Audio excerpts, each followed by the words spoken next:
How do you gain muscle as a skinny fat guy? Now, if you're like most skinny fat guys, you're going to think to yourself, well, surely let's just go on a bulk and gain loads of muscle and then lose the body fat. And I'm not here to tell you that that's wrong, because you can do that and it's up to you what you want to do. However, I've helped coach over 100 men fix their skinny fat physique. And the ones that start off with a bulk immediately think, hell no. Because once you go on a bulk, all the areas that you don't like with your physique that are currently a little bit higher in fat than you like will get worse. For example, if your lower back is a little bit pudgy and you go onto a bulk, it's only going to grow and get worse. That means throughout the whole bulk, you're making your body look worse before you make it look better. It's very unlikely that you're going to gain pure muscle and no body fat. Plus, at the end of the bulk, you've just built yourself a bigger cut or recomposition to then start, further delaying the results that you want. So what I normally do with my clients is we go into a calorie deficit first. We go into a recomposition first. And that means that they're able to lose body fat and most of the time gain some muscle as well if things are done correctly. Now, if you've watched any of my videos before, you know that I always use clients as an example. I'm going to use Reese again because this is the perfect example. This whole transformation was done in a calorie deficit. It took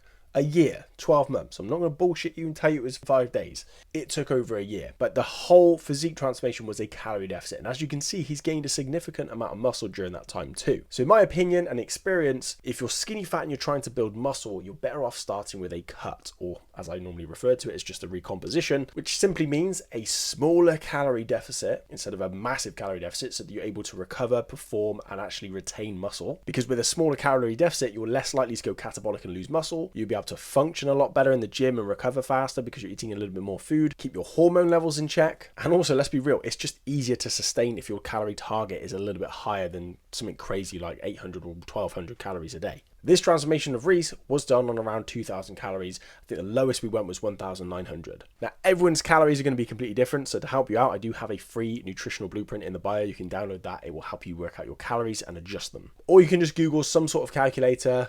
They're not the most accurate, but they will be a very good starting point. Now, if you're trying to gain muscle as a skinny fat guy, a smaller calorie deficit, like I mentioned, is going to be the best way to go about it. And when I say a small calorie deficit, we want to work out your maintenance calories and then take off somewhere between 300 and 500 calories from that point. That's going to help you lose around half a pound to a pound of fat per week and minimize the risk of you going catabolic and losing muscle. Now, with that calorie deficit, you also want to make sure that your protein is significantly higher. If you're in a deficit, your body's burning through excess calories plus stored body fat. Now, if your protein's significantly low on this calorie deficit, your body will use protein as energy as well. And if your body's in a deficit and you run out, you might lose muscle tissue as well. So the higher your muscle, the less likelihood of you going catabolic and the more likelihood of you gaining muscle. Now, again, everyone's ratios could be different. I mostly put my clients on a 30-35% protein intake. Some people go up to 40-45%, but the higher you can get your protein without being absolutely crazy low on the carbs and fats, the better, in my opinion. Now, that's kind of vaguely covered the diet side of things, but straight to the point: small deficit, high protein, good times. What about the training side of things? Now, another mistake I used to make, and a lot of people have made when they're trying to lose body fat and gain muscle as a skinny fat guy, is they just go light on those movements. They start doing drop sets, they start doing 15, 20, 25 reps on things, 100 reps, and they get a good pump, so they think, yeah, this is bloody working, right? But a few months in, that will stop working, and you'll start to notice that your muscles may feel a bit flatter and smaller, which maybe you've experienced,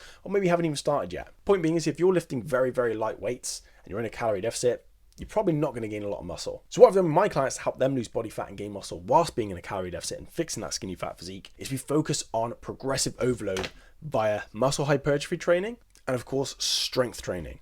Okay, if you're getting stronger whilst in a calorie deficit, your body has no choice but to keep more muscle as you lose body fat. But don't get me wrong, genetics are one of the biggest factors in this whole game. And a lot of fitness influencers won't tell you that because they've been gifted with great genetics. They can train kind of half-ass. Maybe some of them jump on gear. Hey presto, they look incredible. Even if you did everything they did to the T, you won't necessarily look like them. That's why some people look insane, and that's why some people look mid, like me. But you get the point, right? Generally speaking, I don't know you, so all I'm doing is giving you the information that I've gained over, well, how long have I been coaching now? It's been officially 6 years, but I've probably been doing it for about 10. And I've started to learn the patterns and see what works best for a particular set of guys, particularly being skinny fat. So getting stronger with your training is going to help you progress faster. It's going to help you burn a lot of calories, and it's also going to encourage your body to keep and potentially gain muscle during this process. And like I said, it's worked for a lot of my clients. Most transformations you see on my page have been done in a calorie deficit. Now, let's say you go on this cut and you gain a little bit of body fat, you get shredded, and you still think, well, damn, I'm still trying to get big. I want to get jacked, mate. What do I do? Get lean first, like I mentioned. But from this point, we then go on to what's called a reverse diet, which is essentially adding calories back in until you reach your new maintenance. And the reason it's your new maintenance is to get shredded in the first place, you would have had to train and get better, fitter, stronger, more conditioned, maybe more muscle. So the amount of calories your body now needs to be sustained is going to be a lot higher, which is great. It makes it a lot more sustainable anyway going forward, eating realistic amount of food, so you're not just eating chicken, broccoli and rice every day. So we reverse diet to your new maintenance. From this point, you then go into a slight calorie surplus. Now, I know a lot of people will say, eat big to get big, right, babe? And that's not even wrong. You gotta eat big to get big, right? You need to eat in a calorie surplus. If you're not in a surplus, you will not grow muscle most of the time, especially if you've had all your newbie gains. However, you don't want to make the mistake that most people make, where they eat thousands of calories in a surplus, because there's only so much muscle your body's going to grow from your training. So if your body needs a 300, 500 calorie surplus and you're giving it a 2000 surplus, the rest is going to go towards storage, which is going to be body fat. Now, if you're natural and you're not taking gear, this is even more applicable because your body's not going to be anabolic. You have to stimulate that yourself through your training and then obviously get good sleep, good rest, good protein, good calories, etc. So once you've gotten lean, you don't want to just spunk up all the fucking walls. That's probably the worst. That's not a good description, is it? You don't want to immediately pack on all the fat that you've just lost, right? And if you're skinny fat, it's probably going to be quite easy to do that. That's why we want a lean bulk, a small calorie surplus. Work your way up. Don't jump into it. I used to go from I finished my cut on 1,500 calories. Right, eat big, get big, babe. 4,000, 5,000. Guess what happened? I just got fat. My side boobs got worse. I didn't really gain much muscle. And then I thought, shit, I need to go on a cut again. And then I went on a cut, took ages, and I lost more muscle. Hence why I'm pretty mid. That's why I'm making these videos, to help you avoid all the bullshit mistakes that I've made and the information that's still passed out there, even by coaches. I've even had a coach tell me I shouldn't be bulking through summer. And I get it, right? Because you think bulking through summer, you're going to get fat. What's the point? But I was doing a lean bulk. And throughout the whole of summer, I still had abs. I was still growing and I was able to actually eat more food, which is the time to fucking enjoy yourself, right? If you're trying to diet through summer and it's sunny and we'll go out for beers and barbecues and you're going, oh, sorry, I'm just going to have a salad, mate.